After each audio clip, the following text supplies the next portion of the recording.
After the spring and autumn period, it was the Warring States period. Since the Yin and Shang dynasties, Jiang Ziya and the emperor finally fought, and Yao Xiu and Ren Xiu declined from then on. Bai Tao is a Tushan fox spirit that has been around for over 100 years. He and his elder brother worked diligently in the Purple Mountain until one day they found a seriously injured young man. Ying surname, Zhao surname, name Zheng. Throughout history, it is difficult to produce the flesh of an emperor. The joy is that eating it can turn you into a god. Sadly, this emperor has not yet matured. Then let's take care of it. Bai Tao, this pitiful little fox, was forced to separate from his elder brother because he saw him. Not only that, but also to guard the emperor and prevent him from being taken away by other fairies. She accompanied him to grow up, watching him proclaim himself king and emperor, sweeping the 6 seas and 4 seas. Even she herself is going to become the first empress, should she be mature this time. Guidelines for consumption. 1. Monster plus history equals fiction. In short, it is a novel about falling in love with Qin Shi Huang. Keywords of the novel. I rely on Qin Shi Huang to confer the title of God without pop-ups. I rely on Qin Shi Huang to confer the title of God to download the complete text, and I rely on Qin Shi Huang to confer the title of God to read the latest chapters. Chapter 1. Zhao Zheng's Escape. You are listening at novelfull.audio. Chapter 1. Zhao Zheng's Escape. Zhaogui HD. At the foot of Purple Mountain, not far northwest, 100 kilometers away, strong winds roll up fallen leaves. Amidst the rustling and surging, the dense forest rolls like waves. Migratory birds rush into the forest, while beasts run in panic. Brush. Brush. Where else do you want to go? The sound of arrows piercing through the air was incessant, accompanied by the noise of human voices and the neighing of horses, resembling boiling water. It is estimated that the princes and grandsons of the state of Zhao have come out for spring hunting again.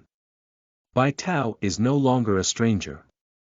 This is the first mountain of HD, with purple light shining all year round and thousands of colorful clouds.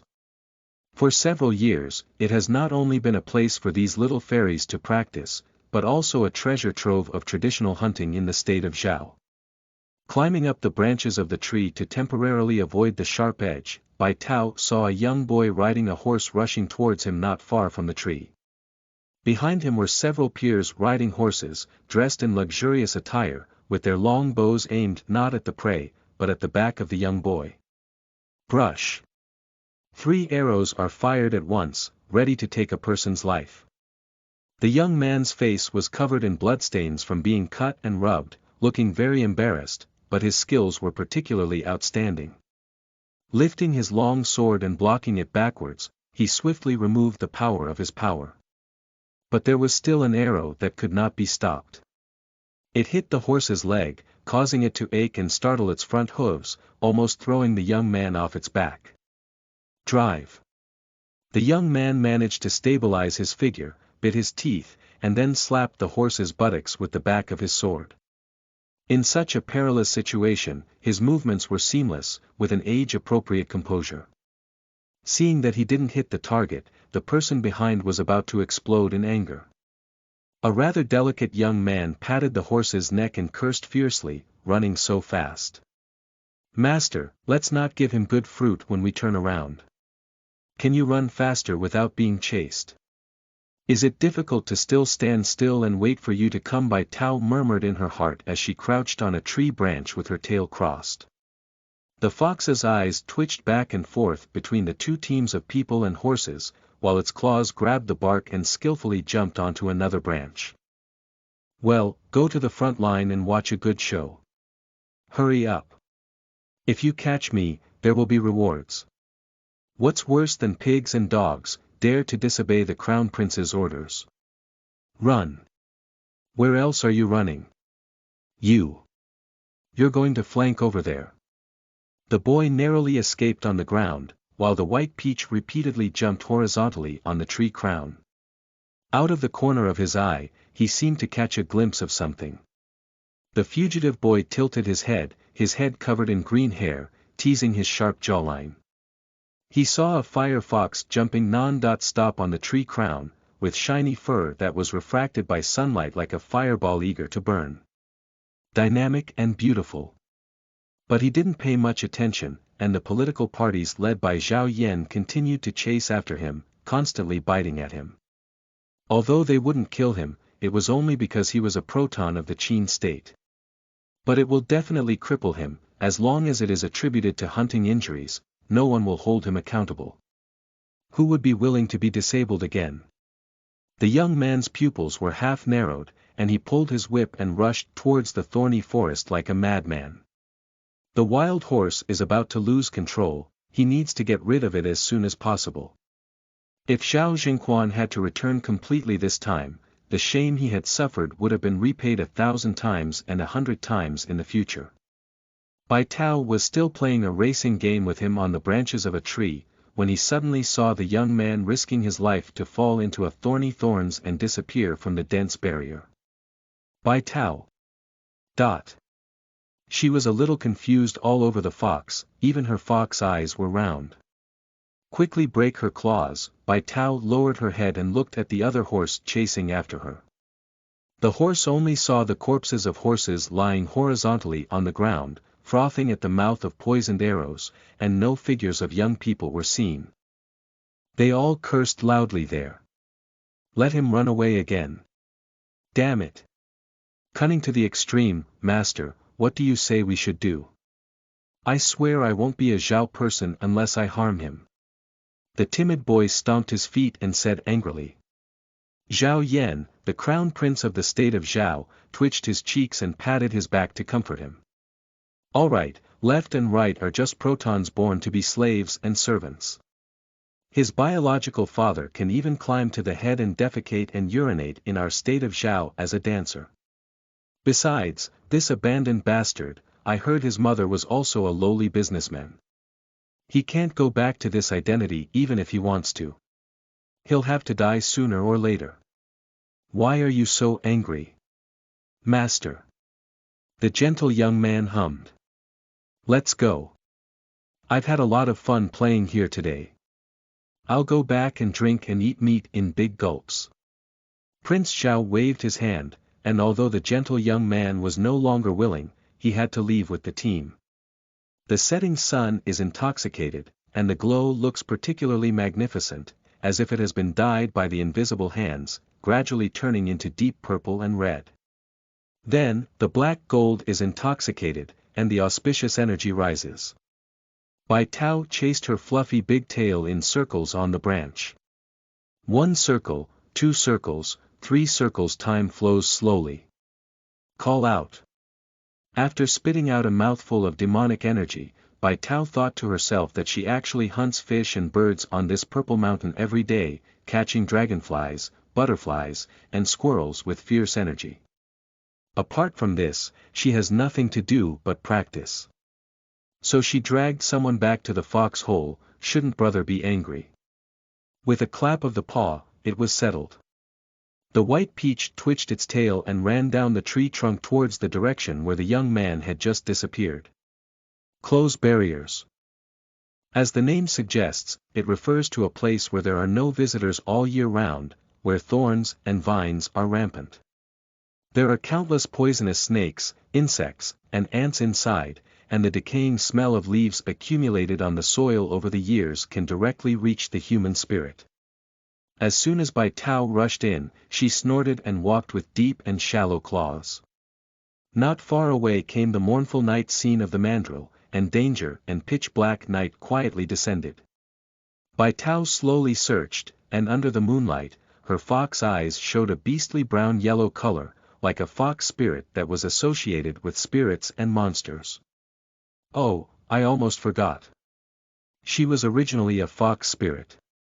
Along the bloodstains, Bai Tao saw the unconscious young man. His black linen clothes were ragged by thorns, his exposed skin stained with blood oozing out, and his body was pricked with many dense thorns. Like a hedgehog black ball. White Peach Heart said. Bai Tao went over and sniffed the smell on him. She didn't recognize anyone, only remembered the taste. This young man looked dark and not in the depths of winter, but the taste was very clean. Even the cleanliness made her a little hungry. She was about to lick the bloodstain on his neck when she noticed an arrow wound on the boy's cheek, with black blood oozing out. Ha! Poisoned. Poisoned is not a good person, broken is a bad person, and bad people cannot be licked. Bai Tao regretfully licked her teeth and grabbed the back of his neck, dragging it towards the foxhole. Her teeth were almost torn apart, and she finally managed to drag them to the foxhole where she and her brother lived.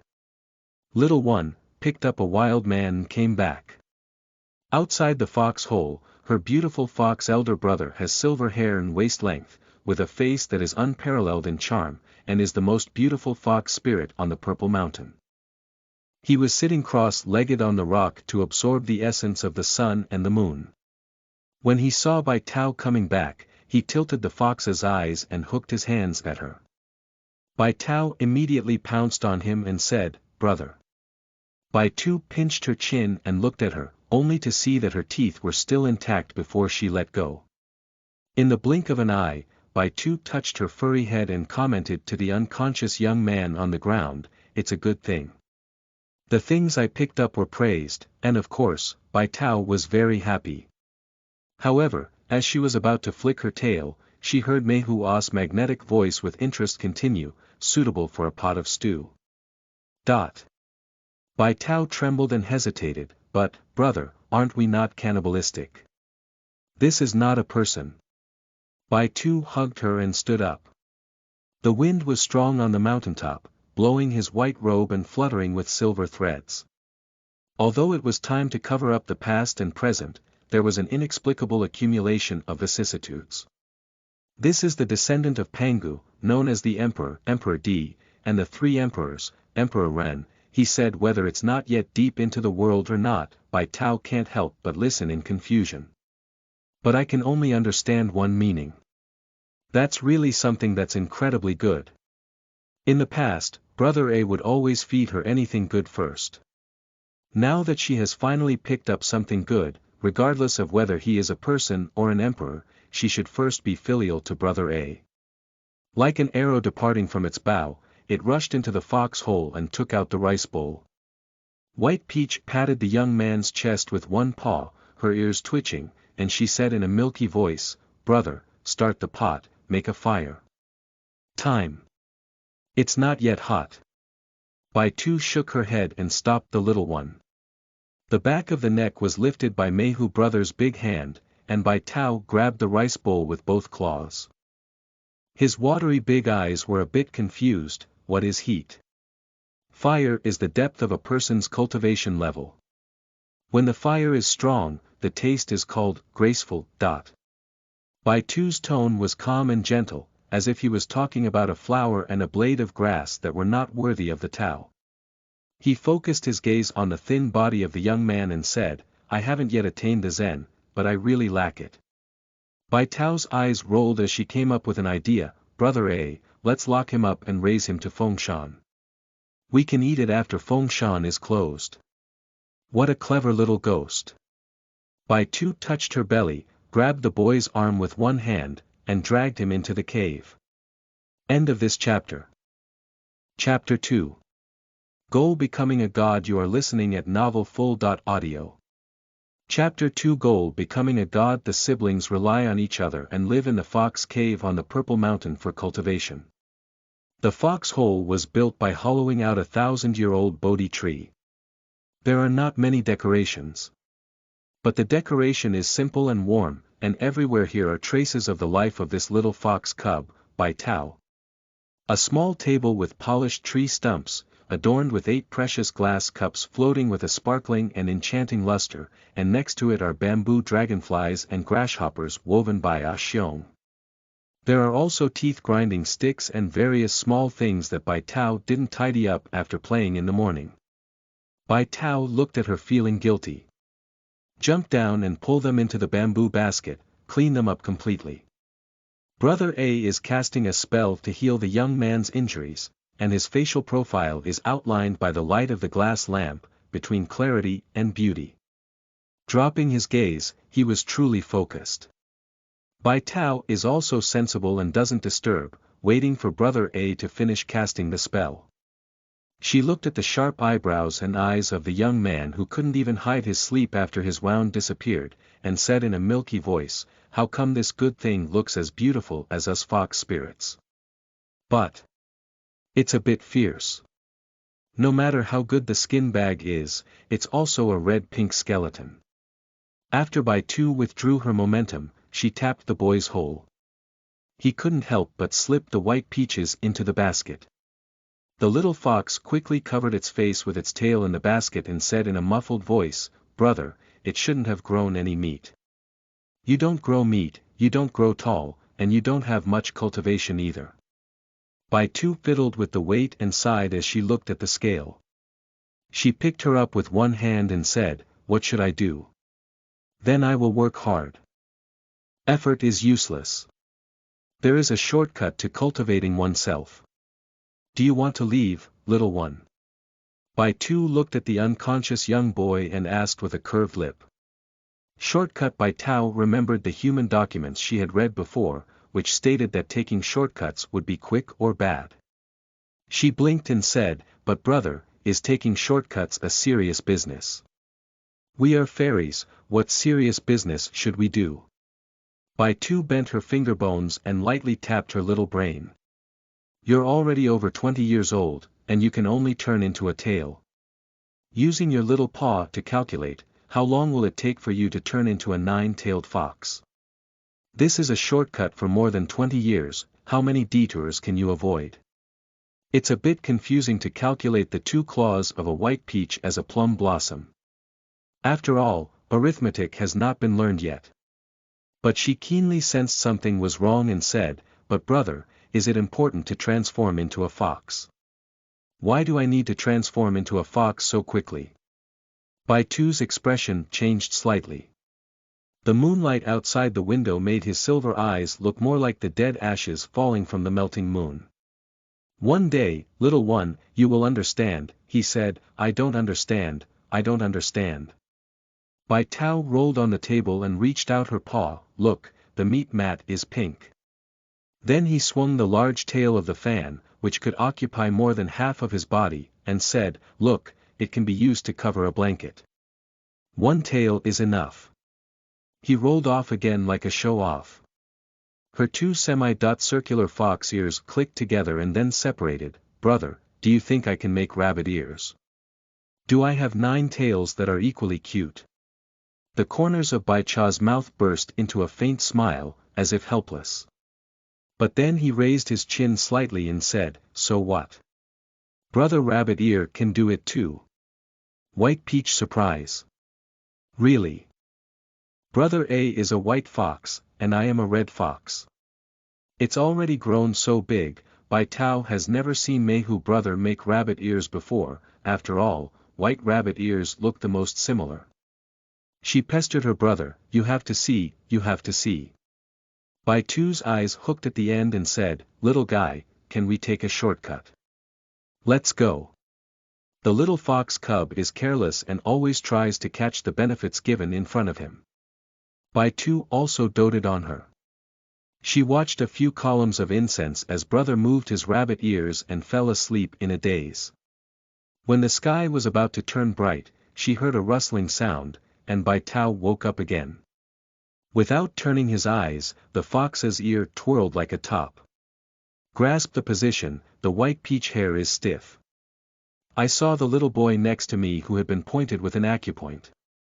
I don't know when he burst open the acupoint. He stood up with a cold expression and lowered his gaze to meet her brown fox eyes. Bai Tao showed her teeth in protest against him. "Brother A hasn't woken up yet, so I should deal with this foreign intruder and send a difficult signal."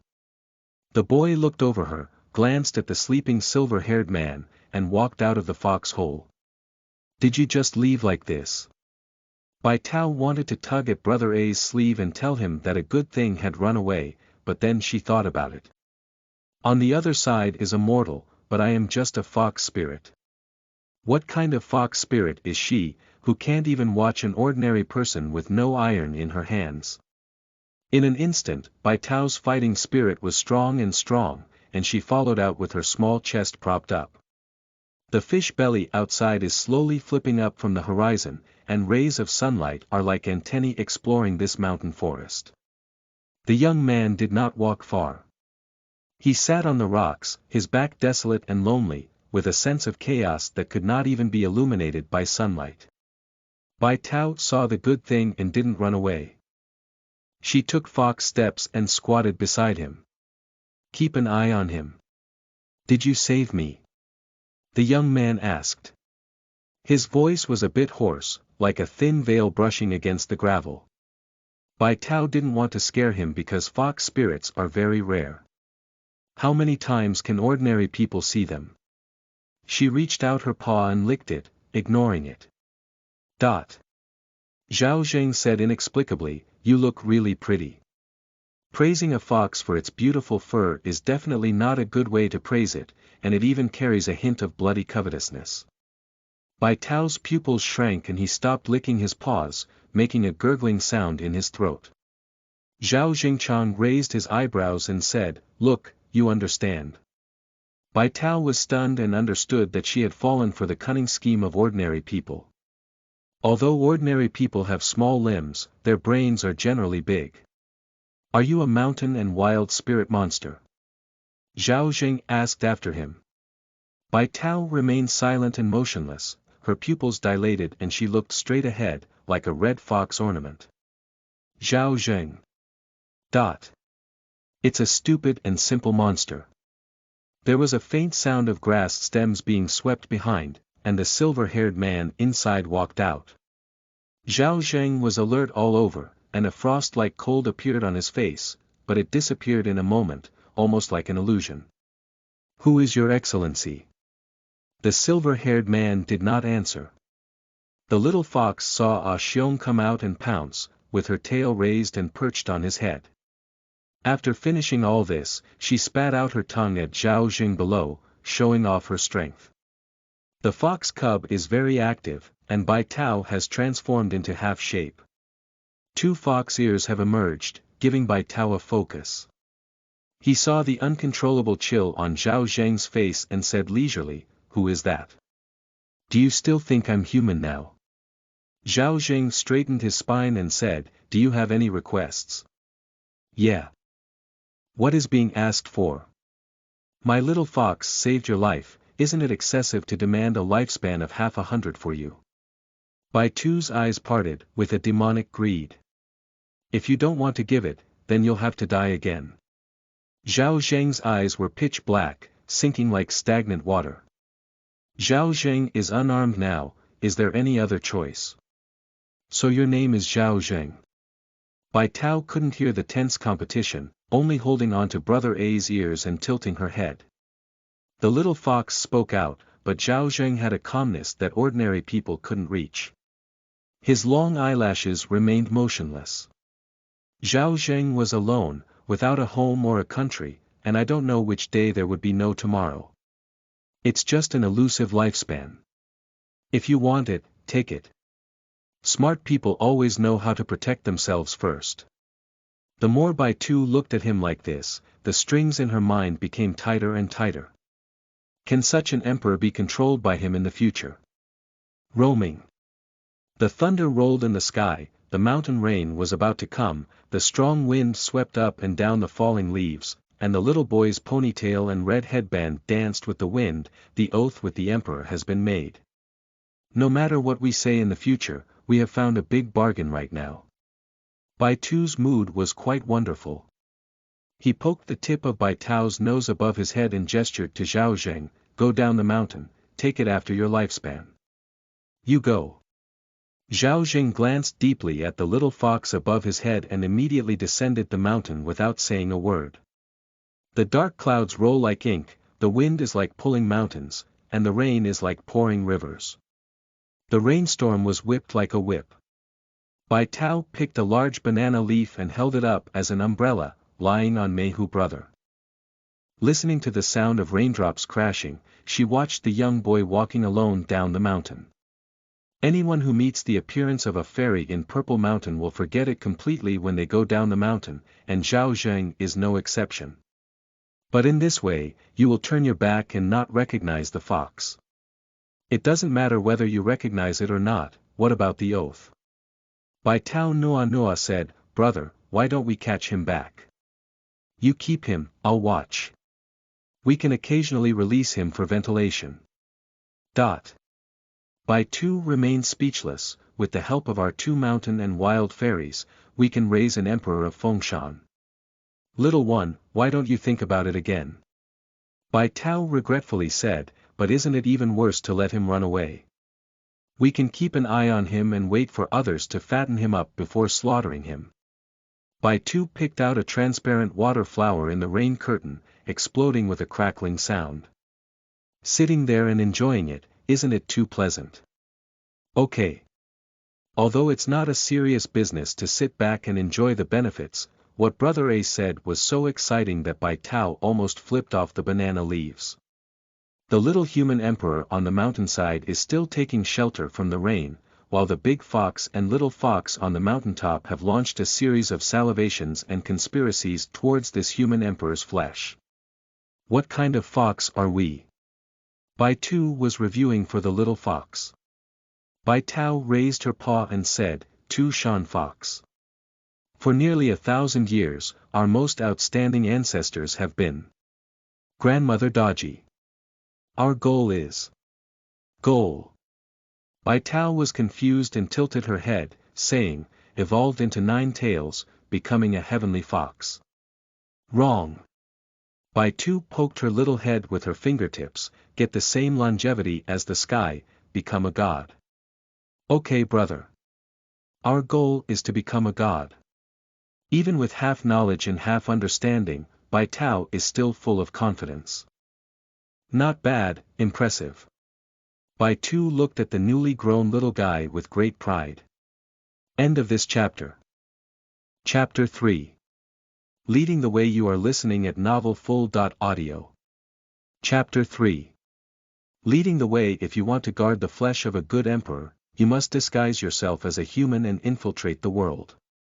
The mortal world is the place where the emperor lives, and the emperor now lives in the palace. Therefore, the 2 foxes tidied up well.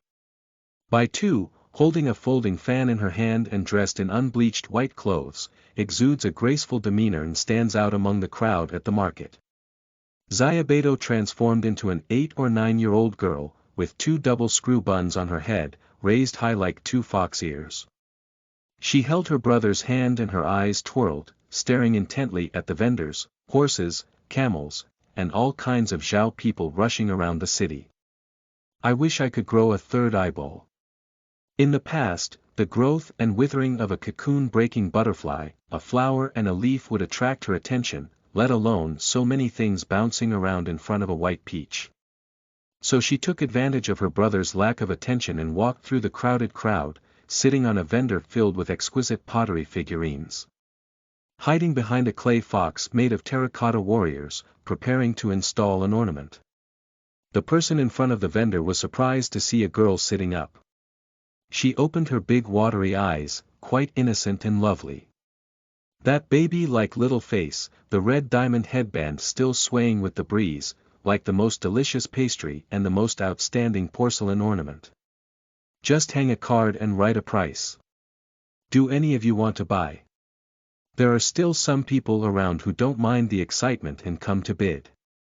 With a loud bang, Bai Tuan walked through the crowd with great momentum, and a fan handle hit Bai Tao's head at the stall. Bai Tao covered her head in frustration and said, Brother, I'm wrong.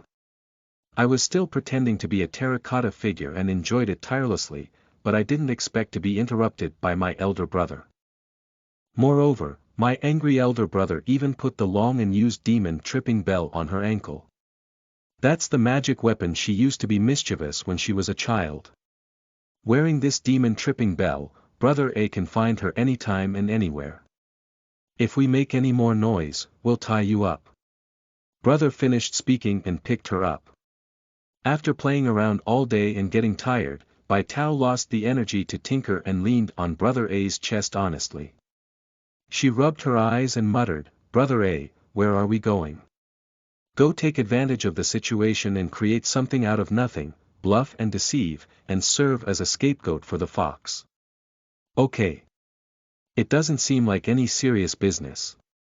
The siblings settled in a Hulin tavern. Every time the lights are on and people are about to flow, Brother A will appear with a white peach in the busiest center, pouring gold and wealth. In short, it's about throwing money in a high-profile way. Although Bai Tao didn't know what it was for, she picked up a handful of gold from the box at the back and waited for the butler in the tavern to raise her voice and shout, "Welcome the White Immortal to HD City, for the benefit of our HD people." Wow! She rubbed her paws and the gold leaked out. There were already crowds of people gathered below, dressed in robes and draped in curtains, without even a word of gratitude. They grabbed the tempting gold and fought for it, their heads torn and bleeding. "Mine. It's mine, don't grab it. Get lost, whoever gets it belongs to them. I used to be a bandit, so I was afraid of you. Come on, let's have a fight." In no time, the servants began to fight, with a longing for gold and money in their eyes. If they couldn't snatch it, they took out daggers and fought each other, like demons and monsters dancing in chaos. People die for wealth, birds die for food. Brother A held it in his eyes and said lightly. Bai Tao felt that it was somewhat inappropriate for ordinary people to earn money with such ruthless and cold gold. It's just gold, isn't it? When she was wandering in the deep mountains, she could easily dig it up. Little one, do you want to see something even crazier? A smile spread from the corner of Brother A's mouth, and the malice between his eyebrows and eyes quietly spread.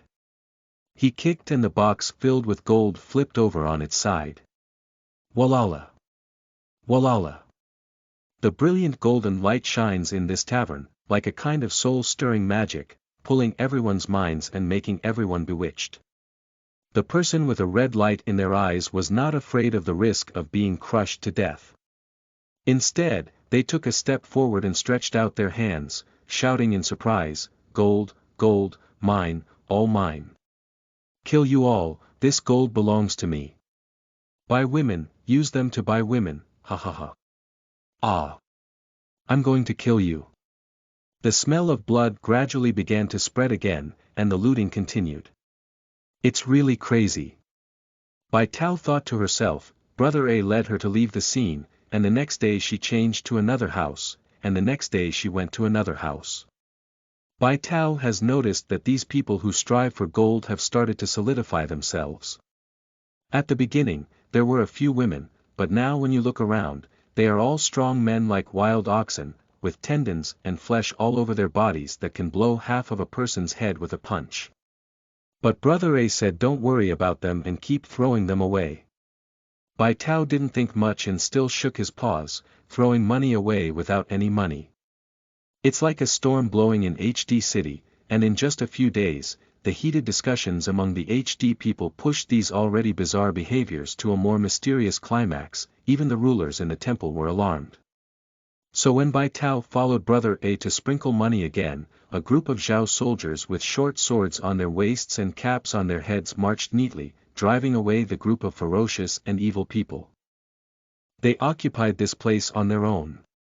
The leader of the general said, "White Immortal, I have heard a lot about you. We, the king of Zhao, would like to invite you." Bai Tao doesn't know why the officials are interfering. Is it because they also want to steal money? And King Zhao, isn't the money enough to be a king? The little fox still doesn't know about human greed. Brother A seemed to have already anticipated, and with a tremble of his fan, he said to her, "Little one, you should know that the vast majority of money in this world is in the hands of these powerful people." Bai Tao nodded.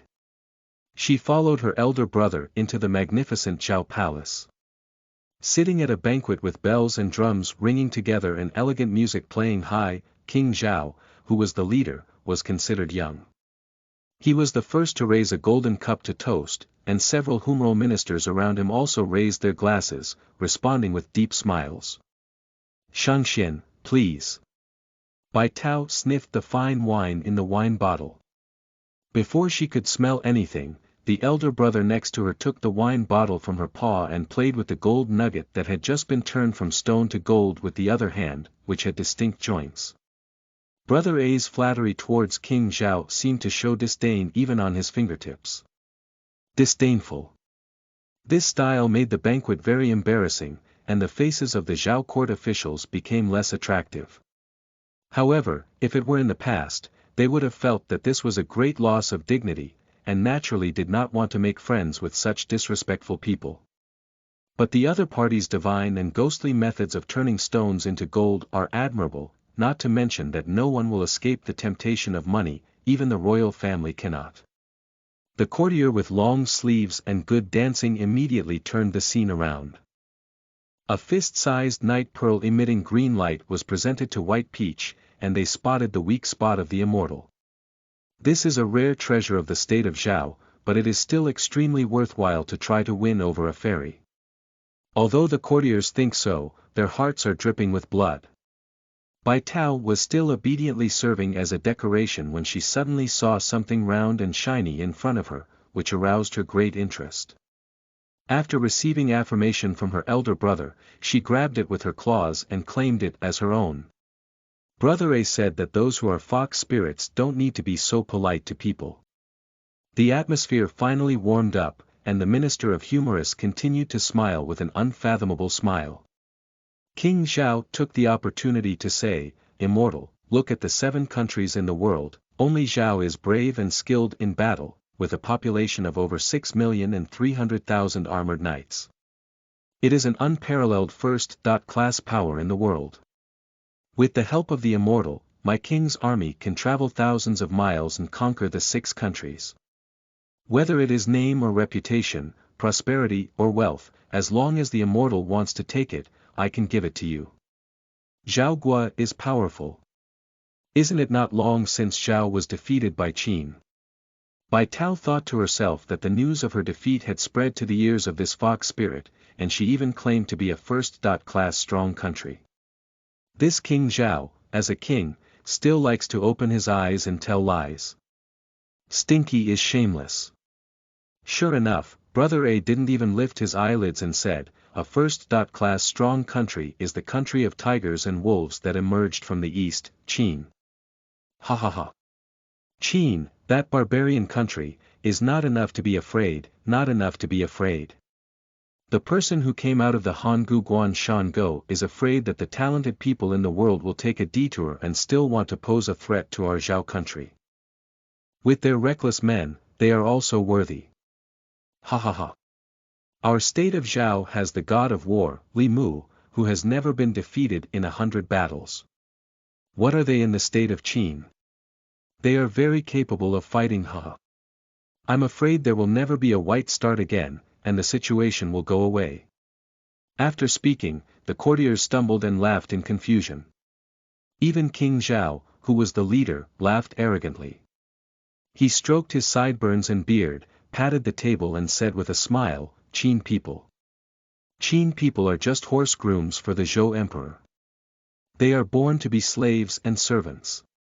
Even if 100 years have passed, they are still horse breeds." Brother Qingjuan's eyebrows and eyes relaxed and the moon remained still.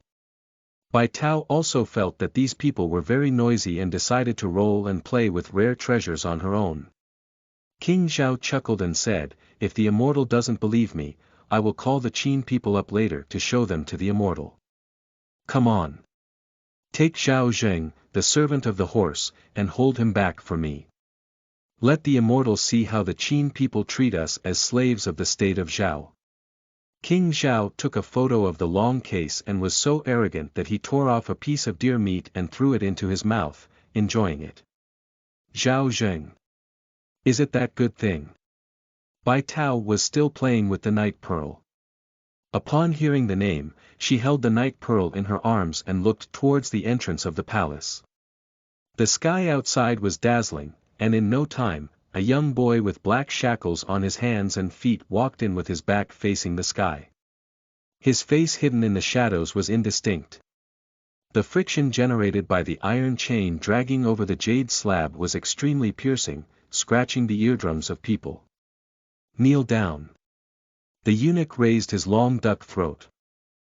The young boy knelt down, his head knocked on the ground, but his waist and back were stretched straight in a line, with a stubbornly proud expression.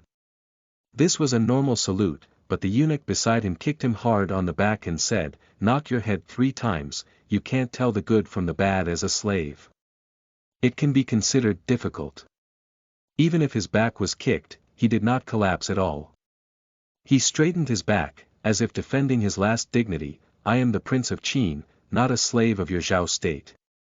"Shoo!" King Zhao sneered high and high, "Your father, that soft-footed shrimp, threw you here. I didn't expect you to become the crown prince even after returning to the state of Qin. You also became useful, but I didn't expect you to become a troublemaker. I tell you, you are a slave, your father is a slave of the state of Zhao, and the seeds born from slaves are also slaves." The courtier followed suit and said, "Your Majesty, he has only been feeding horses in our state of Zhao for a few years, and has been imbued with the ferocity of horses. It can be imagined that the horses raised in our state of Zhao are extraordinary, and the horse slaves who raised them are also extraordinary." Ha ha ha. King Zhao was overjoyed. Zheng clenched his hands tightly into a fist, with a fierce aura flowing from top to bottom, like a small beast tense and about to harm people. "Disagree? Then fight." Looking at his still stubborn expression, the smile on King Zhao's face instantly subsided, his flesh trembling, and he sternly rebuked. White Peach touched the round night pearl and rolled twice. The eunuch below heard the order and picked up a whip, vigorously whipping Zheng's thin body. That whip was not only soaked in medicine, but also had fine spikes. Even a strong man like a cow could not withstand a few whips, let alone a young man. The eunuch used every inch of his strength to show off. Brush. Brush. Brush. Triple whip. With his flesh and blood splattering out, Zheng's body spasmed in pain, his teeth clattered, and cold sweat surged out. He seemed to have no pain at all, or was born accustomed to patience, and the blood further stimulated his bones. With the oppressive questioning of whether you were satisfied or not in the hall, Zheng's voice was not heavy, but like a heavy hammer hitting people's hearts. "Zheng will never be a slave." The air solidifies for about 2 to 3 seconds. The dignified king of Zhao did not allow anyone to disobey him, let alone a small proton. He forcefully turned the wine bottle at hand towards the difficult-to-tame Zheng and said, "Fight, fight. Fight until you are satisfied." Brush. A whip. 2 whips. The excruciating pain on his body, crimson blood rolling down his cheeks, blurred Zheng's vision. His throat was filled with sticky blood, and his eardrums hummed with a buzzing roar.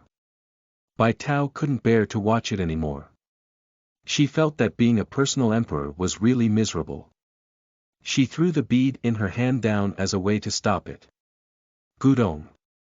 The bead rolled on Zheng's knee, stained with blood and no longer bright, like a pearl covered in dust. However, Zheng had no time to attend to it. "I'm going to pick up my beads," White Peach Crispy said. The execution of the major country demonstration in the palace was interrupted, and the eunuchs briefly stopped. Zheng took a moment's breath from the unbearable pain. The girl is too close to him, no one would be so close to him. He, who has been raising horses in the stable all year round, has a foul smell all over his body, mixed with mud and sweat stains, and even he feels disgusted.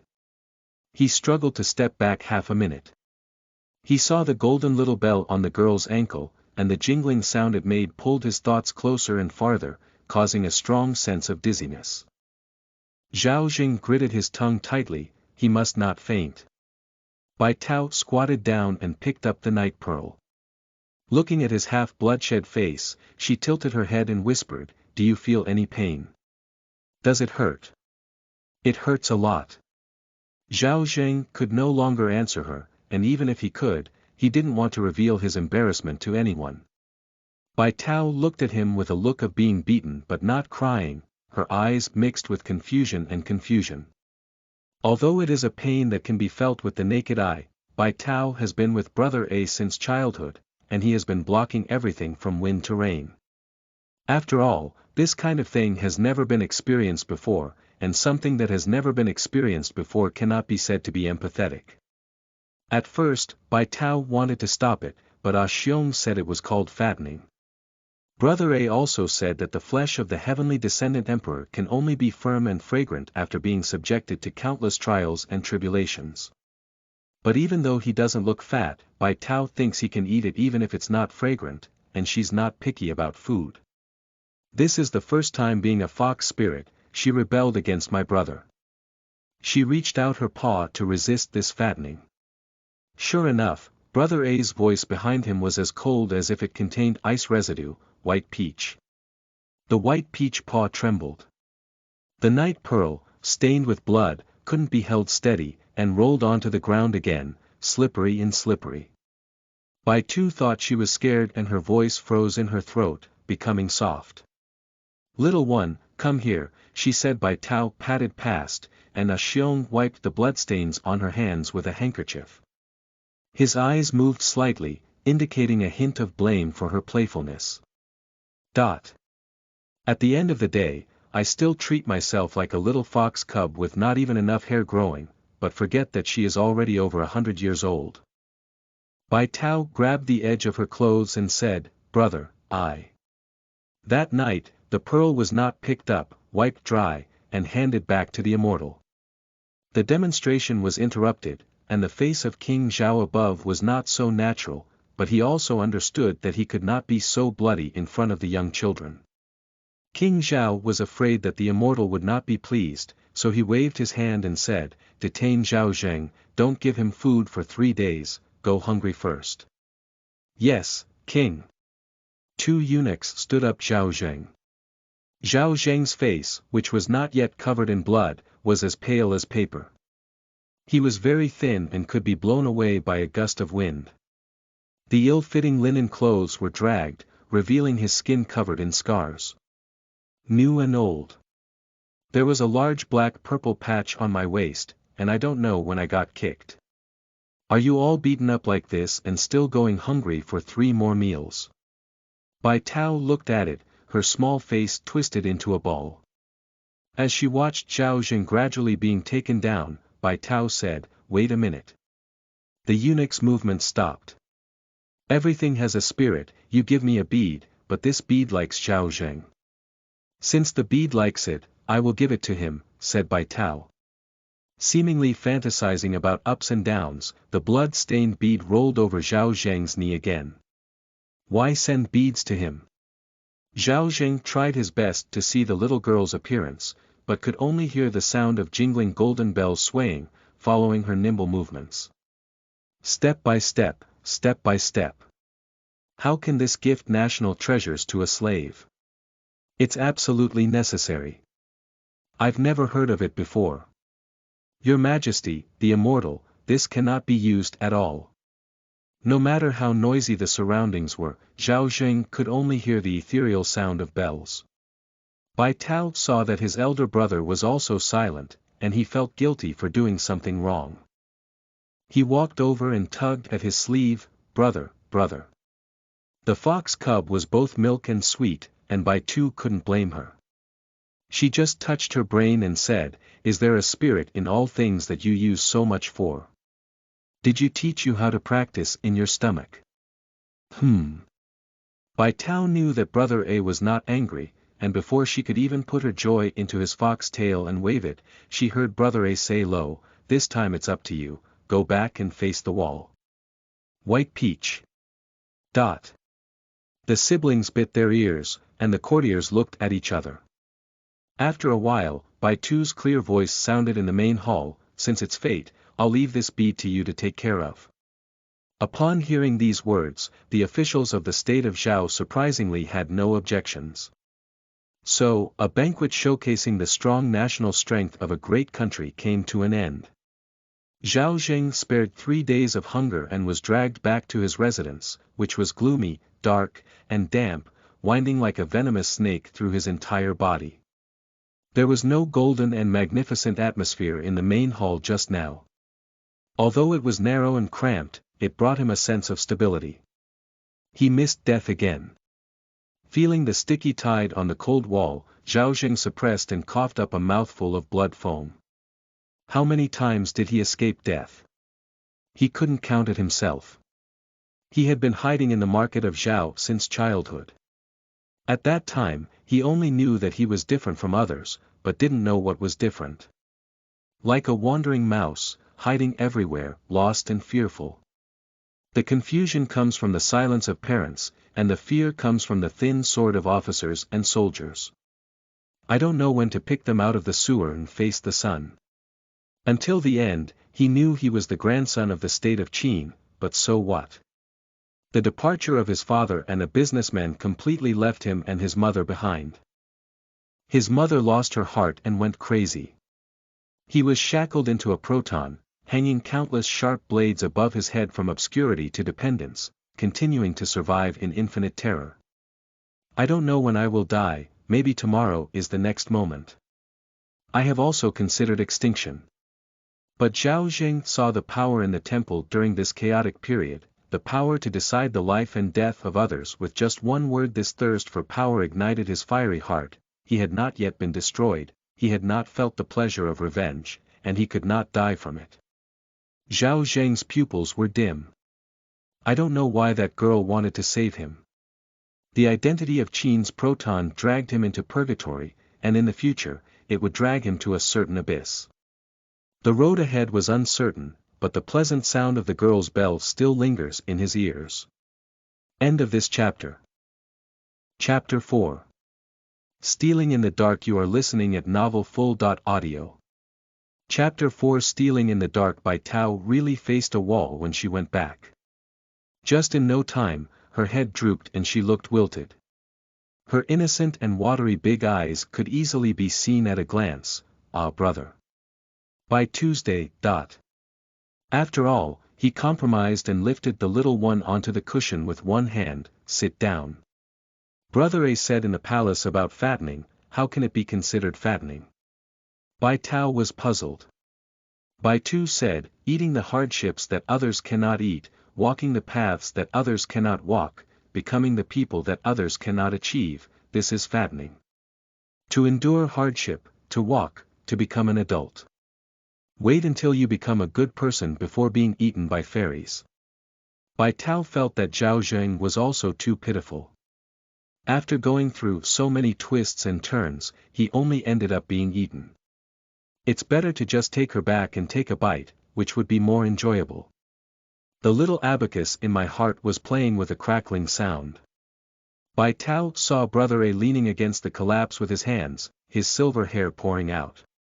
He closed his eyes as if he was thinking about something, and his facial features were so handsome and vicious that it was indescribable. She tiptoed up the fox's paw and leaned towards him. Brother, she said. Brother A snorted lightly. Brother, can I also fatten up? Bai Tao was naive and innocent, sure. 3 days later. The sky was dimly lit, and the dilapidated house next to the horse gallery began to make some noise. There was a mournful female voice hanging in her throat, sobbing loudly. Zichu, my Zichu, why are you so ruthless? Sobbing. You said you came back to pick me up, as you said, you lied to me. Why did you lie to me? You have a cruel heart, you have a cruel heart, Wu, my son Chu. Ziya. The firewood gate was pushed open, and Zheng walked out from inside. He had a wooden face and seemed to have become accustomed to everything around him. After opening the door to circulate air, he supported the door frame and looked up at the still dark sky outside. Lying in bed for 3 days, despite the low regard of these guard servants, he escaped the misfortune of being thrown into the well with the beads given by the girl. The body has recovered by 30.4%, but the flesh scraped by the iron whip has not yet grown well, and every movement can cause a sharp pain.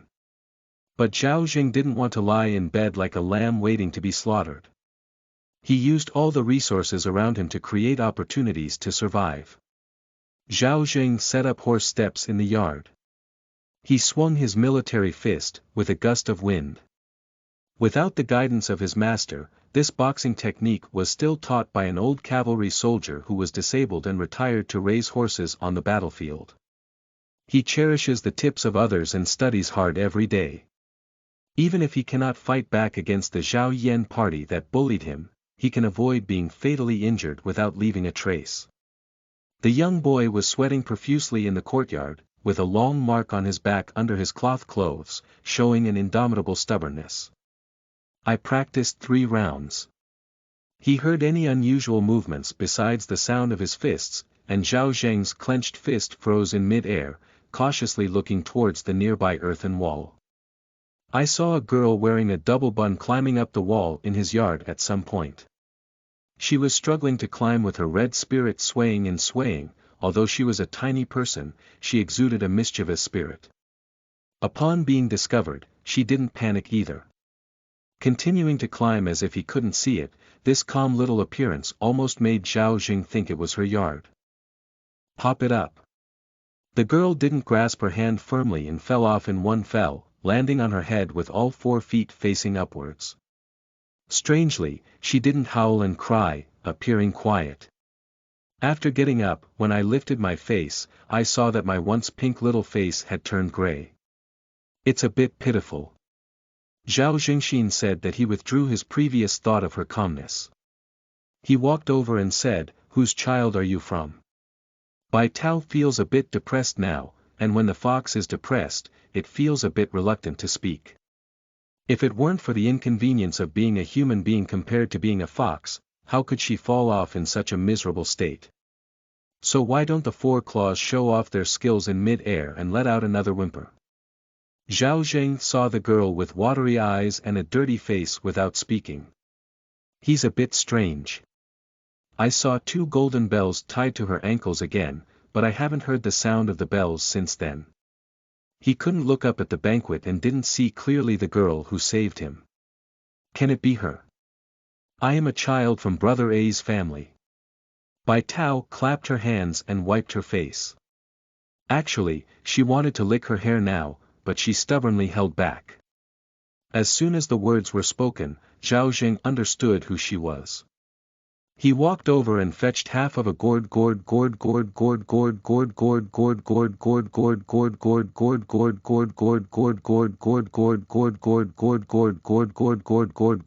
The well water was cool and slightly rippling, and Bai Tao reached out and dipped her hands into the gourd to rub it. This gourd is a container for holding water, not for cleaning, but Zhao Zheng also allowed it and even wiped her hands in the end. Bai Tao felt that this demeanor was somewhat like a slave serving in the Zhao palace. Isn't it true that we don't want to be slaves? She tilted her head to look at him, his long and thick eyelashes hanging slightly, looking very regular. Rules. The rule of not obeying even being beaten in the main hall. Bai Tao suspected that she felt wrong about him, but it seemed like that was the case.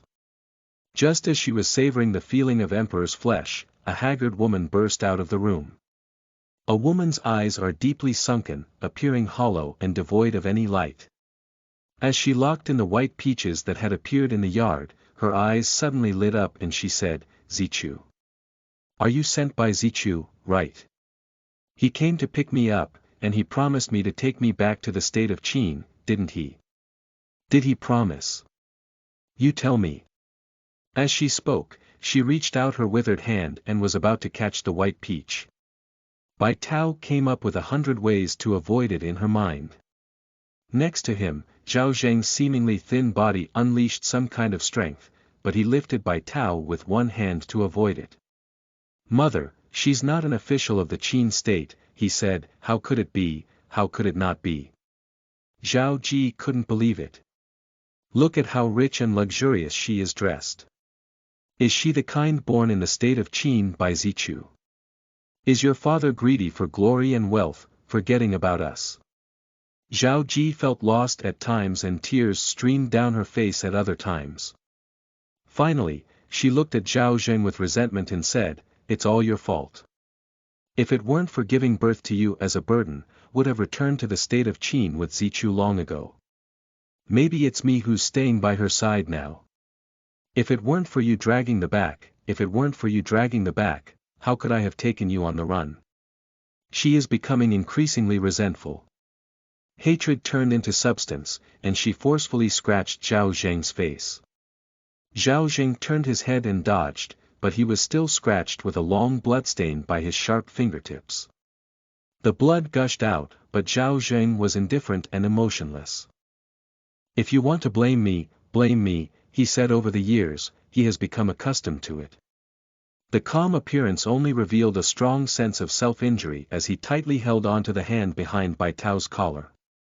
Bai Tao felt like half of her feet were in the air.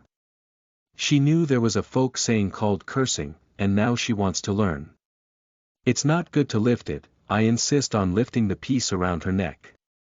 Bai Tao felt slandered in her heart and said with a bulging face, you let go. Zhao Zheng put her down. After putting it down, Bai Tao hid far away from him. Zhao Ji trembled in place for a while, then walked into the pitch-black room like a lost soul. She was also very thin, so thin that she didn't seem to be heavy, and drifted past like she was on the ground. Zhao Ji cried as she walked, Zichu, Wu, my Zichu, I only hope you return. She is full of lifelessness, she will definitely die in a few years. Bai Tao scooped water from the wooden bucket and splashed it all over the ground, and now she felt sorry for Zhao Zheng. Even if his father abandons his mother, he will also leave him. From now on, he will be the only one left, and after experiencing setbacks, he will still enter her and her brother's belly. I don't know if it tastes good or not.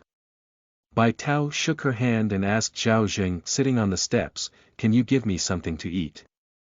Half of his face was hidden in the shadow, with only his thin chin leaving a blank space. The blood line on top twisted down, dripping onto the ground and blooming with little red plums. Sure, he said. This is the first time that Bai Tao has sought the consent of her prey. The prey used to be mute. If one paw goes down, it will only squeak. She licked her mouth and quietly leaned against his neck, opening her big mouth, revealing two long fox teeth. Just as she was about to bite down, there was a knocking on the door outside. Dong dong dong. Zhao Zheng withdrew from his thoughts and looked at the girl next to him. The girl covered her mouth with both hands, her smiling eyes curved, innocent and unguarded, sweet as if 100 flowers were blooming. Zhao Zheng went to open the door. White peaches stomped their feet in place. She wants to see who doesn't have long eyes and dares to harm her fox spirit. The door has opened. He is a handsome and well-dressed young man. He held Zhang Guqin in his arms, with a white jade pendant hanging from his waist, dressed in a dog-like manner. But when it comes to it, it always carries a aloof and contemptuous tone. Brother Zheng, I heard that you were punished in the palace. I came specifically to see you. It has been 3 days already. Zhao Zheng welcomed him in, closed the door and inserted the latch. When he turned around, his face remained unchanged and he said, Brother Ji, please take note. When Prince Dan of Yen, Ji Dan, walked in holding a qin and carrying a dignified demeanor, she noticed a girl dressed in pretty clothes in the courtyard. Just as he was inquiring, it seemed like he saw the bloodstains on Zhao Zheng's face. With a hint of concern, he said, how did you get this new injury? Zhao Zheng wiped the bloodstains on his face with his fingertips, ignoring it. It was accidentally injured, he said. I heard you were confronting King Zhao in the main hall. Is that really what happened? Yes. As the saying goes, when a person is under the eaves, they have to bow their head. Can't you bend down and be humble? Ji Dan preached, if you insist on being so stubborn, this time King Zhao called you over, it's obvious that it's making things difficult. You just have to endure it and pass it. You still insist on going up and hitting this trend. Zhao Zheng said coldly, if I step back this inch, others will definitely bully me. Jiden frowned, clearly disagreeing. He held the piano with one hand and shook his sleeve. When he saw Bai Tao in the yard, he asked, who is she? Zhao Zheng followed his gaze and looked over. The girl looked up and sat on the stone steps holding her knees, completely obedient, but Zhao Zheng himself didn't know the girl's name. Bai Tao said timely, "My name is Bai Tao. Left and right are little dolls, and Jidan doesn't take them to heart either." Zhao Zheng took out the straw mat and Ji Dan knelt down to play with his guqin, gently flicking it from side to side for a slight tuning test. Focusing on his gaze, he felt that there was only the dead object in front of him. Bai Tao sat on the stone steps and watched. Seeing Ji Dan sitting unharmed, he allowed Zhao Zheng, who was injured, to be busy. After taking the straw mat, Zhao Zheng went to scoop out the well water with a gourd ladle and handed it to him. "Thank you very much, brother Zheng." Jidan took it and drank it with a spoon in her mouth. They are both protons, and it is not easy for them to survive in enemy countries. He has some empathy for Zhao Zheng. But Ji Dan is the crown prince of Yen and the legitimate crown prince. He sent him as a proton to accumulate fame and better inherit the throne in the future. But Zhao Zheng is not. He is a wild prince and grandson who has not yet recognized his ancestors. Even if he is reduced to being a proton, his identity is much higher than him.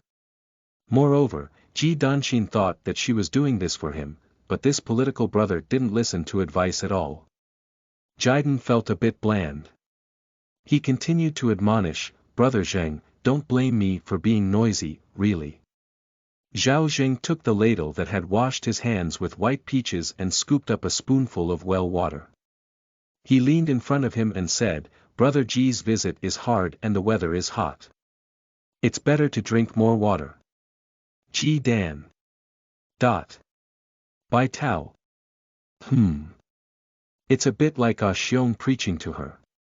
She can't cover the fox's ears and not listen, but she can pretend not to hear. This Zhao Zheng has some of her essence.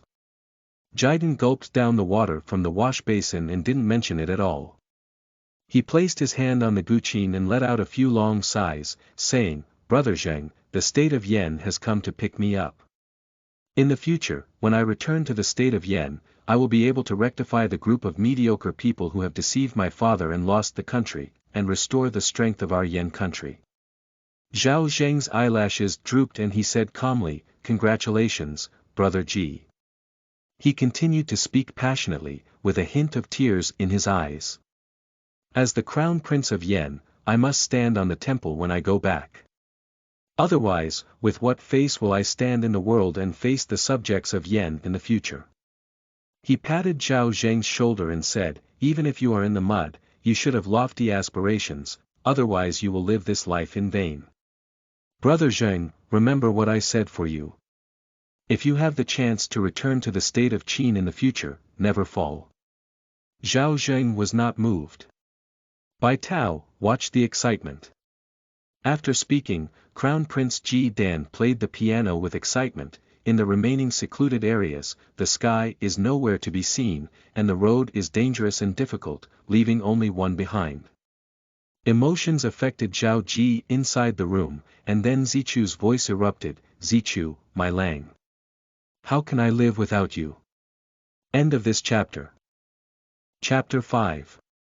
Beauty Made Race. You are listening at novelfull.audio. Chapter 5. Beauty Made Race. Zheng. The strings of the qin trembled, and Ji Dan's hand pressed against it. The overwhelming emotions had already disappeared. And there's no residue left. He gave Zhao Zheng a slightly sympathetic glance and said, "The mountains are high and the rivers are long. We will see each other later." Zhao Zhengzhuan said, "We will have a meeting later." Ji Dan also nodded. He stood up and held his qin. No one in the Zhao palace knew that the crown prince of Yen, Dan Qin, never left his hand. The qin was no longer a qin, but a symbol, symbolizing his status as the crown prince. Even if he relies on others to survive in an enemy country, he still has his own high standards. Ji Dan suddenly left.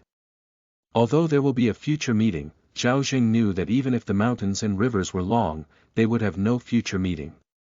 He was in great danger in the state of Zhao, and after death, he couldn't leave anything behind, so naturally he wouldn't care about anything. Zhao Zheng turned around and looked at the girl on the stone steps, White Peach. Bai Tao was still thinking that Brother Chicken had already left. Suddenly, when she heard Emperor Meat calling her, she responded, The morning glow slowly rose, illuminating her pupils with a brownish-yellow color, more like transparent amber. Zhao Zheng said, "Have I seen you before?" "No, no." Bai Tao shook her head and denied, "You haven't seen me, you must have remembered wrong. How can we admit it? Admitting it is like the fox's tail is exposed." Zhao Zheng stopped speaking, and often he remained silent. In the palace of Zhao, speaking an unnecessary word could make others grasp the handle. More often than not, he only listened, settling down. Just like now, he wants to hear the girl say his purpose in finding him. Zhao Zheng continued to gallop and punch in the yard. Without distractions, this gave Bai Tao a great opportunity, but the emperor's flesh stood up a bit high and it was a bit difficult to understand what to do. She wrinkled her small nose and circled behind him, which was the blind spot in his field of vision. Generally speaking, her back was a weak and deadly area. Seeing this undefended back, White Peach was also inspired by the predatory nature. She measured the success rate of jumping up and biting him, close to hitting 100 shots. Well, she will definitely do it this time. White Peach drove fox fur all over her body and jumped up. Ding dang. The demon tripping bell on the ankle happened to ring suddenly. Upon hearing the sound, Zhao Zheng turned around and saw Bai Tao rushing towards him. He reached out and hugged the little one tightly. Bai Tao didn't bite it, but her teeth hit his chest. It was hard and tough, and she couldn't steal the chicken.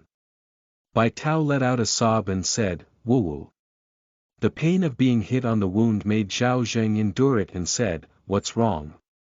"My elder brother called me to go back to the cave for dinner." The little one was fierce and even crying, "I won't play with you anymore, you let me down." Zhao Zheng gently put her down, and just now the soft touch was gone. She only left him a back of his head with a double bun, and ran to the bottom of the wall with short legs. Goodbye. Zhao Zheng didn't know what was wrong with her, as if she hadn't received something and was getting angry. But she couldn't cross the wall either. Zhao Zheng walked to the door and pushed it open. "This way, there's a door," he said, The White Peach face bulged into a small bun, learning from the old man with a white beard in the palace and carrying his small hands, "I'm leaving, don't want you to give it away."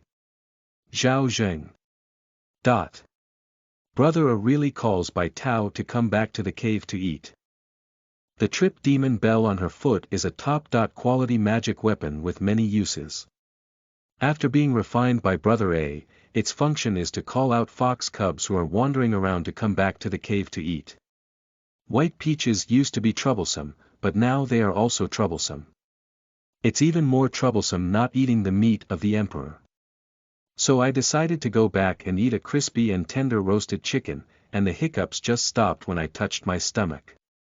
It's not too good to have a day when you don't need to hunt and have your own prey delivered to your mouth. However, at first, I felt it was enjoyable, but gradually I realized it was just like that. Mainly chasing is her nature, whether as a person or a fox spirit. It can't be said that we have lost our nature, it's too insane. This kind of crazy thing, Bai Tao feels like she can never do it. So she set her paws on the beautiful maid that King Zhao had given to her brother. These maidservants don't do anything serious all day long. They just put on makeup, sing and dance all day long, and accidentally fall to the ground. Their voices are as loud as a clamor, and they twist even more joyfully than the earthworms digging in the soil. Of course, they only fall when Brother A is nearby. If they are not around, they usually fight fiercely in private, and scolding words are still heard by Bai Tao from their mouths. Brother A turned a blind eye to them, treating them like grass in the field. He didn't even bother to clean them up. After suffering losses several times, the maidservants turned around and began to discuss countermeasures. When they saw Bai Tao, they thought she didn't understand anything and shouted loudly. "Tall, short, fat, thin, what kind of person does the immortal like? Little hoof, how did I know? If I had known, I would have flown up to the branch and turned into a phoenix, and it would have been your turn, this bald chicken with plucked hair, to speak. One of them was a pretty maid with similar hair, her face turning pale and blue upon hearing this. You were born to serve as servants, so don't be too arrogant, she said. All right, stop making noise. Regardless of his preference for tall, short, chubby, and thin ones, let's leave it to either of us now. Which face do you think you can have longer than him? Silence. Then someone denied, no, but isn't it natural for men to enjoy women's love? Even immortals cannot escape the torment of love. Is it because he is so not close to women? Is it because he likes men? The beautiful maids collectively lost their words again. Upon careful consideration, it seems to make some sense. Just then, Bai Tao jumped out from the side and said, I know what Brother A likes. What do you like, young master? Tell me quickly. Seeing the beautiful maids casting their hopeful gaze at her, Bai Tao smiled naively and said, I like to run fast. So, the chase race in the Bai mansion had already begun, with more than 10 petite maids running in front of them, pulling their throats, while Bai Tao was vigorously chasing behind them with legs crossed. The beautiful maids ran with their faces turning pale, and the white powder on their faces fluttered down. At first, Bai Tao chased with some effort, but after a few days, she was almost effortless. Not only that, she also learned various moves. For example, when they go out, they hang a golden hook upside down on the roof beam. Ah ah ah ah. Faced with fear, the beautiful maids fell together in terror. While they were eating, a black tiger came to their hearts, and the beautiful maids were all so frightened that they sprayed out the food from their mouths. Even while they were sleeping together, they jumped up and gave a hard blow, saying, Get up and practice. Ah ah ah ah. Bai Tao stepped on the eaves with one foot, thrusting her waist to count the beautiful maids who had not woken up one by one. She smiled innocently, but in the eyes of the maidservants, she was a little devil. The plan for the day is in the morning. If you want to flirt, you have to endure hardship. If you want to flirt, you have to run. If you want to flirt with someone who others cannot, you have to run a step. Do you want to flirt? Tell me loudly. The maidservants have been suffering from both mental and physical torment these days, feeling powerless and thinking, then I'll catch you guys. Bai Tao cracked the corners of her mouth, raised her 2 claws, and let a hungry fox pounce on her. Ah ah ah. The plan of the day falls in the morning, and the day of the white mansion begins with the fright of the beautiful maids. The sound of the stone shattering the sky startles even the young birds sleeping on the branches of the tree. After half a month of catching someone like this, Bai Tao is now able to flexibly use her humanoid body, not to mention the beautiful maids. No more makeup, no more singing and dancing, no more falling. I hide every day in fear and sweat profusely while running. For half a month, I have been rushing to eat more than anyone else, and the most notable thing is that I have lost a lot of weight. The lines on my body have already started to run in the direction of fitness and never return. I am very satisfied with Bai Tao's grasp. She planned that on this day, she would desperately grab them until the beautiful maids were too old to run. However, these days were soon shattered by a bold and confident beauty maid. Brother A gathered all the maidservants and guards to watch. The bold beauty maid was skinned alive in the yard. This skinning method was very ingenious, and it could only clean people up at the last moment of their breath. Bai Tao was picked up by Brother A, and when the beautiful maid screamed, Brother A covered her ears. All she knew was that the beautiful maid had stripped off and climbed onto Brother A's bed. Why do you have to strip it off?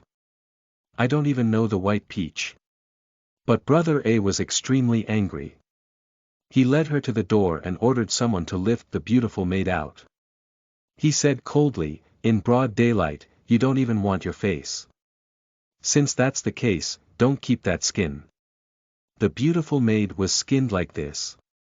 The people in the yard were scared to death, some were urinating and some were retching.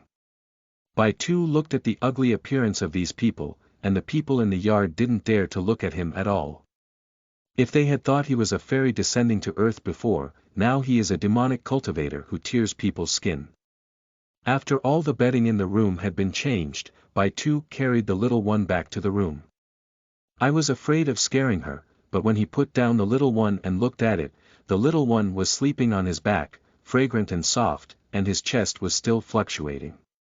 It's really heartless. He nodded at the tip of her nose, which was quite amusing. Bai Tao muttered in her dream, brother.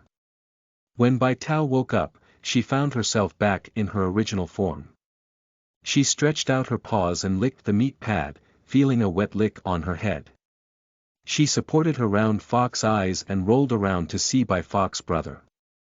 He has a sharp eye, with all kinds of charm that can easily captivate people with just one glance. No wonder so many beautiful maids flocked to him. Brother continued to help her lick her fur, and White Peach enjoyed snoring. The flowing time became particularly slow on each hair of the two foxes relying on inside the house. Warm and peaceful. But Bai Tao was very active. After licking a few laps, she chased after her brother's fluffy 7 big white tails and started playing around. Brother A shook left and she went to chase after him. Swinging to the right, she pounced over with a whimper. Bai Tao jumped vigorously. Bai Tao was leisurely and even casually commented on the little guy's movements. Not bad, there's progress. Received recognition, Bai Tao pounced even harder. But brother A still has business to attend to, so she had to get up and go to Zhao Palace. Bai Tao reluctantly said goodbye to brother A. When she said goodbye, her small appearance was no different from that of a cabbage that had been released for 3 days. However, as soon as brother A left, she immediately became a powerful fox, like 2 foxes. Bai Tao is going to find the beautiful maids for leisure. Pooh, urge. But when Bai Tao walked into the servant room of the beautiful maids, she found that there were no more warblers or swallows here, only fear and tears. The whole colorful and willow green room became quite gloomy and gloomy. As soon as Bai Tao entered, the beautiful maidservants knelt down in tears and said, "Little master, there is no more room for slaves to stay here. Please let the slaves go." The maidservants have also saved up some wealth. These are all optional. I only hope that the little master can take notice of them. This is the only wish of the maidservants. Please forgive me. They knocked their heads on the ground, causing their skin to break and bleed. Very lively, very fierce. Bai Tao didn't want them to spend the energy they had gained from running on banging their heads, but considering that they had been playing with her for over half a month, it was just a wish, and she fulfilled them. Okay. Thank you, young master. Hand them over to the old butler of the mansion, tear up their servitude deeds, and release them from the mansion. Bai Tao watched as the beautiful maidservants dispersed with their bags on their backs, recalling the days when they had accompanied her to the scene before. She didn't know where they were going after leaving the mansion, and whether anyone was urging them to run. Sigh. Recreation is not easy, sighed the little fox spirit. After finishing her work, Bai Tao returned to the mansion and saw the little guy sitting by the porch pillar, his short legs still swaying, looking a bit lonely. He went over to pick her up and said with heartache, "Little one, have you been waiting for too long? I'll come back early in the future." Okay. Bai Tao Xiao's eyes curved like crescent moon. She didn't know where the group of beautiful maids were going, but she knew where she was going. The place where Xiong was her home. End of this chapter. Chapter 6. Fault-finding 3-person group. You are listening at novelfull.audio. Chapter 6. Fault-finding 3-person group. But it's always boring. In the past, Bai Tao used to act recklessly by stepping on the top of the mountain, but now it seems a bit meaningless to act recklessly by stepping on the foot of the mountain. I almost couldn't say anything. It's like saying, maybe less wind from the mountains and less spiritual energy from the plants and trees. It's a bit scary to take it out.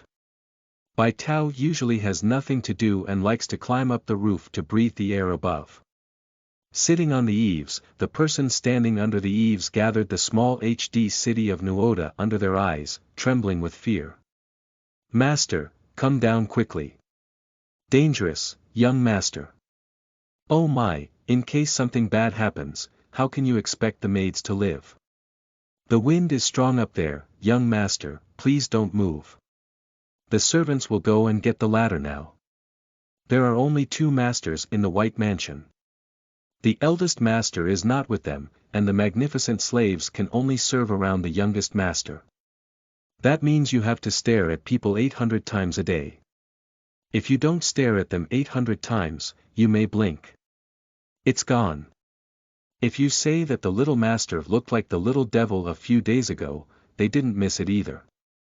But unfortunately, the young master looks so harmless that even humans and animals almost think he is harmful. So, they throw the past behind them and set up a ladder to persuade the young master to come down. Bai Tao smoothed the red diamond on her bun and jumped down on the tiles as they approached. Everyone took a deep breath upon seeing the situation and said, "Oh." The white peach landed steadily and said, "Where's my brother? The master has not returned yet, and we servants are unaware of the master's itinerary." The servant who first reacted replied, "Young master, if you feel bored, why don't you let the servants ride a big horse for you?" The servants bent down and nodded. Although the young master looked pampered, he never made things difficult for them. Besides being extremely pleasing in appearance, besides being a bit difficult to manage, these servants are also in pain and happiness every day. Riding a big horse. What's fun about that? If I want to ride it, I'll really ride it. Bai Tao said. Actually, she doesn't want to ride either. Is it true that foxes ride horses? How strange it feels. But when it comes to horseback riding, Bai Tao thinks of Zhao Zheng whom she saw on Purple Mountain. His handsome skills, superb equestrian skills, and his horse are wild horses that can be handled so well without being nailed or saddled. No wonder Brother A said he would become someone that others cannot. Bai Tao decided to go see him and take the opportunity to talk. In these days, she has also learned the custom of bringing gifts when ordinary people come to visit. From the kitchen, holding the roasted chicken wrapped only in oilcloth, Bai Tao bounced out of the mansion. Along the way, she felt quite relaxed and even learned the tune of the beautiful maids in the mansion, humming a few lines. But as I walked to Zhao Zheng's door, I heard flesh pounding and shouting from inside. "Alright, you've grown your skills. What kind of laborious pearl guardian did you become? You've learned how to navigate when you see us, haven't you? I'll ask you a question. Don't be so stunned." Bang! Bang! Bang! "I came to see you just to give you face. You really put your face on, you." When Bai Tao climbed up the wall, she saw Zhao Yan, the crown prince whom Shan had seen, twisting his face and forcefully holding Zhao Zheng under his feet. Bang! Bang! Bang! Zhao Zheng covered the back of his head with his head and covered himself with a layer of dust. Zhao Yan scolded, "Shout or not? Shout or not? If the crown prince likes to hear it, it's just a sound. You mute are really unlucky. Pooh. Bad luck." Zhao Yan looked at the orchid finger on the side of his body, and spat before saying, "Master, it's all like this. If you don't kill him yet, why keep him? He's just a useless slave. I can't beat it to death. Since I can't speak, I'll be poisoned and mute." Another young man came up with a plan. This young man has a sincere appearance and a thick mouth. He looks quite honest, but his words make people shiver.